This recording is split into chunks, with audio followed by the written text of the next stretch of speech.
One thing we've also seen at the Vuelta, we saw a sticky bottle incident right in front of the cameras from Pierre Rolland, taking one gel at a time, bottle at a time, and clearly getting a hand. What do you make of incidents like that? It was fairly blatant.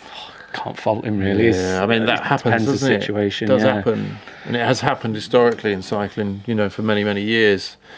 Like most things now, like in football, we've got that many cameras and that many things on you, and social media and this that, and the other. You sort of just don't get away with it anymore.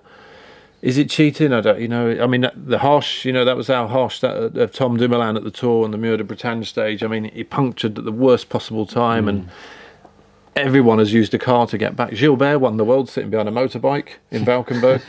I mean, we were talking Peter Sagan a moment ago. He got docked 20 seconds for drafting. Yeah, and we do seem to see it all the time. Why does he get punished? Why did he? Well, get I think punished that's the problem. Is that it seems like it's one rule for one for.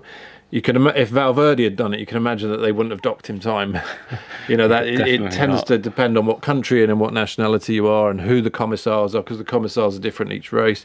You do get some commissars that are worse than others and some that are more lenient than others, and it's luck of the draw really. But I think he was unlucky as well. It's all on camera. If it probably wasn't on camera, it probably wouldn't have been in the same way. Nibali a few years ago got chucked out of the race.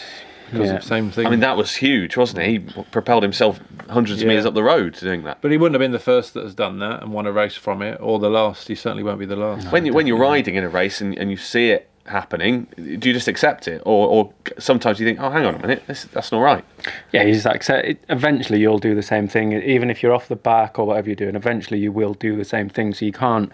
if they're going off the front... if they're going in front and taking a gel and a bottle and getting a properly advantage in front of you at the front of the race, then yeah, okay, it's a bit, you're taking the piss a bit. But if you're behind the peloton, you're taking a bottle, or I don't know, you're in the break and you've gone back, you take one to get back in there. Everyone does it. It's just, yeah, I mean, I don't think there's a bike rider that hasn't punctured when the race is full on, been out the back of the race, the car comes streaming behind you, they grab your back seat, you hold onto the window and they pretend to be fixing your brake as they accelerate to 100 miles an hour. See, this was the problem with free. And you're like, yes, my brakes are rubbing, and I don't think there's a rider that hasn't had that happen to them. How on earth do you train to do that? I mean, that's incredible bike handling skill, isn't it? It's not that hard, no. You just got to concentrate, look ahead, you know. You might say it's not that hard. And you're holding onto the car and you've got the balance off the car, and yeah, you know, that's... And then as soon as the comma says, hey, let go of the car, it says, oh, my brake he was fixing my brake. See, I can't do that. Disc brakes, aren't I? Don't put your hand on the floor. Front nut. Bloody 3T bikes. Bloody track bikes.